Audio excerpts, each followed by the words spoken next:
दीपक जी, आपको क्या लगता है, क्या क्या आरजेडी का खाता इन 4 सीटों में खुल सकता है? अनम्यूट करें, अपने को अनम्यूट करें। जी हाँ। जिस तरह से ये चुनाव हो रहा है और जिस तरह से प्रचार, जिस तरह से नरेंद्र मोदी ने अपनी ताकत झोंक दी है बिहार में, और ताकत झोंकने का एक ही मकसद है। एक मकसद ये है कि 40 में 40 सीट की बात वो कर रहे हैं, मगर जिस तरह से तेजस्वी यादव ने हुंकार भरी है और अकेले वो और मुकेश सहनी का जो कॉम्बिनेशन है, यही बहुत भीड़ ला रही। देखिए, मैं बता रहा हूं कि नरेंद्र मोदी और भाजपा कहीं ना कहीं इस पॉइंट से जरूर डरी हुई है कि नीतीश कुमार का जो कैंडिडेट है वो लूज करेगा, तो हम उनके भी जगह जाकर उनको मजबूत करेंगे। तो इसके लिए वो अभी 2 दिन पहले पूर्णिया गए। पूर्णिया में तो जनता दल यूनाइटेड का कैंडिडेट है, मगर वहां पर उन्होंने बिना नीतीश के उन्होंने वो सभा की। तो ये जो औरंगाबाद, नवादा, गया और जमुई, मुझे जो खबर है, मैं जो खबर ला रहा हूं, लोग गया में जरूर जीतन राम मांझी से सर्वजीत पासवान ऊपर है, क्योंकि गया के लोगों से मेरी बात हो रही है। मांझी का जो प्रधानमंत्री का जो दौरा हुआ, नरेंद्र मोदी का दौरा हुआ, उससे थोड़ा बूस्टअप हुआ, मगर कैंडिडेट के मामले में बहुत ठोस कैंडिडेट आरजेडी ने दिया। तो मुझे, मैं नाम लेके बता सकता हूं, मैं 4 में कोई नहीं बता सकता। मुझे गया पर है कि गया कहीं आरजेडी के खाते में ना जाए। नवादा में लड़ाई है, आरजेडी को भी के बागी भी हैं, बीजेपी के भी बागी हैं। उनके जो उम्मीदवार हैं विवेक ठाकुर, उनका 3 साल अभी राज्यसभा बचा हुआ, बावजूद उनको चुनाव लड़ाया जा रहा है। और गुंजन सिंह जो बड़े गायक हैं, उनको वो परेशान कर रहे हैं। तो देखिए, दोनों परेशान हो रहे हैं।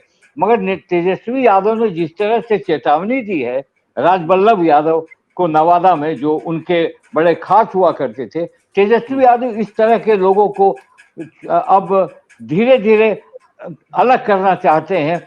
पार्टी में A to Z एक नया फ्लेवर लेकर वो आना चाहते हैं, A to Z।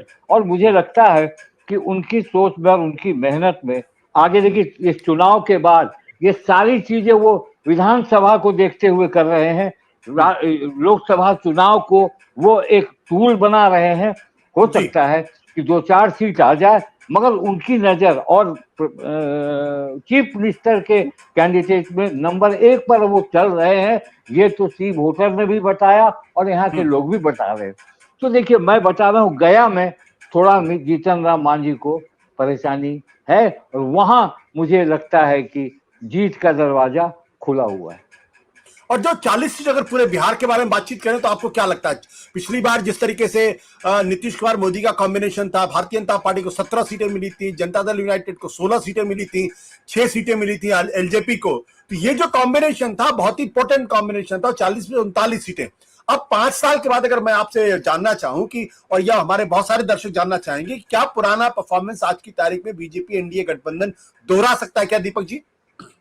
नहीं, ऐसा नहीं है। देखिए, नीतीश कुमार जब 19 में इनके साथ थे, तो उनका जो वोट बैंक था, उनका जो ग्राफ था, वो ग्राफ बहुत ऊपर था। और उनका वोट बैंक, आपको याद होगा 14 में जब नीतीश कुमार अकेले लड़े थे, तो उनको 14% वोट आया था।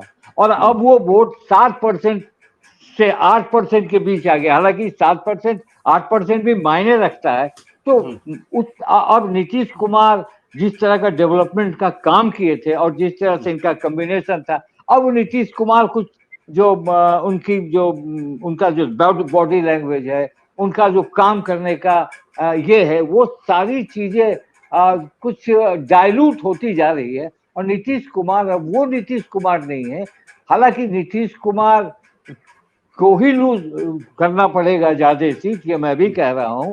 और इसकी चिंता ये जरूर है कि 40 सीट तो नहीं आएगा, 39 भी नहीं आएगा। अब 39 से नीचे जाएगा, 4 जाए, 5 जाए, 6 जाए, इतना तो जाना है इस जिस तरह की कर रहा है। और राहुल गांधी देखिए मैं भागलपुर भी गया था।